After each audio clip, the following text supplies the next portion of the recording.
پڑھیے الصلاۃ والسلام علیک یا رسول اللہ الصلاۃ والسلام علیک یا رسول اللہ وعلی آلک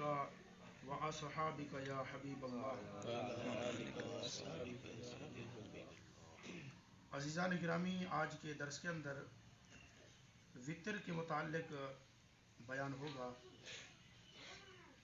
وطر نماز کی اہمیت کیا ہے اور اس کا وقت کب سے کب تک ہے، اور اس کو پڑھنے کی وجہ سے انسان کو کتنا اجر و ثواب ملتا ہے۔ حضرت عبداللہ بن عمر رضی اللہ تعالی عنہما سے روایت ہے، وہ فرماتے ہیں کہ رسول اللہ صلی اللہ تعالی علیہ وسلم نے فرمایا، رات کی نمازوں میں سے آخر میں جو نماز پڑھی جاتی ہے وہ نماز وتر ہے، اور فرمایا اس کو رات کی نمازوں کے آخر میں پڑھا کرو، اور اس کا وقت صبح سے پہلے پہلے ہے۔ اور اسی طرح حضرت مولا کائنات علی المرتضیٰ شیر خدا رضی اللہ تعالی عنہ سے روایت ہے کہ رسول اللہ صلی اللہ تعالی علیہ وسلم نے فرمایا، اللہ وطر ہے اور اللہ تعالیٰ وطر کو محبوب رکھتا ہے، لہٰذا اے قرآن والو تم بھی وطر کو پڑھا کرو۔ اور اسی طرح بہت سی احادیث کے اندر روایات موجود ہیں۔ اور حضرت ابن حذیفہ رضی اللہ تعالی عنہ سے مروی ہے، وہ فرماتے ہیں کہ رسول اللہ صلی اللہ تعالی علیہ وسلم نے فرمایا کہ اللہ تعالیٰ نے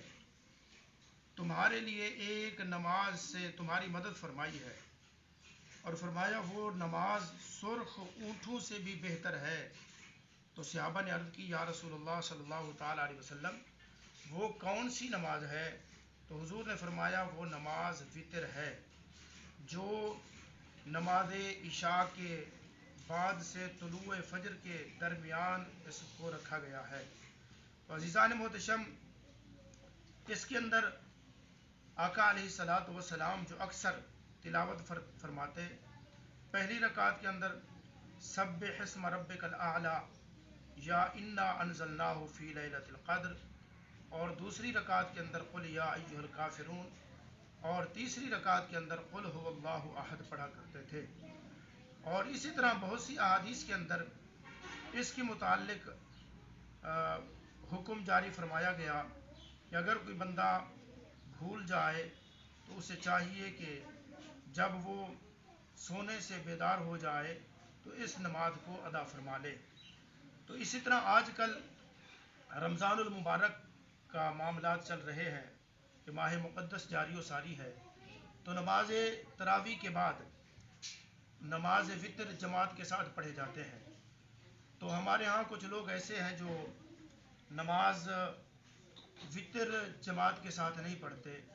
اس لیے کہ انہوں نے نماز فرض جماعت کے ساتھ نہیں پڑھا ہوا ہوتا، تو اس لیے تراویح کے اندر وہ شامل ہو جاتے ہیں، تو جیسے ہی وطر کی نماز کھڑی ہوتی ہے تو وہ الگ ہو جاتے ہیں۔ تو اس لیے حکم یہ ہے کہ اگر کوئی بندہ لیٹ آیا، اس کے فرض رہ گئے، اس نے نماز جماعت کے ساتھ نہیں پڑھی، لیکن وہ فرض پڑھ کر نماز تراویح کے اندر شامل ہو گیا، تو اب اگر اس کی کچھ رکعتیں تراویحوں کی بھی رہتی ہیں اور کچھ اس نے امام کے ساتھ پڑھ لی، تو اب اس کے لیے حکم یہ ہے کہ جو بقیہ نماز تراویح اس کی رہتی ہے وہ وطر کی جماعت کے بعد پڑھے، وہ جماعت کے اندر نماز وطر میں شامل ہو جائے، الگ وہ نہ پڑھے۔ جتنی رکعتیں اس کی نماز تراویح کی رہتی ہے وہ بعد میں ادا کر سکتا ہے، لیکن وطر کی جماعت وہ نہ چھوڑے۔ اگر اس سے ایک فرض کی جماعت رہ گئی ہے تو دوسری وطر کی نماز وہ جماعت کے ساتھ نہ چھوڑے، بلکہ اس کو جماعت کے ساتھ پڑھ لے، اور بقیہ جتنی رکعتیں اس کی نماز تراویح کی رہتی ہیں وہ وطر کے ادا کرنے کے بعد ان کو پڑھ لے۔ اللہ تعالیٰ کی بارگاہ میں دعا ہے کہ رب العالمین ہم سب کو نماز وطر صحیح معنی ادا کرنے کی توفیق عطا فرمائے، اور جو کچھ ہم نے پڑھا سنا اس پر عمل کرنے کی توفیق عطا فرمائے۔ وما توفیقی الا باللہ العلی العظیم۔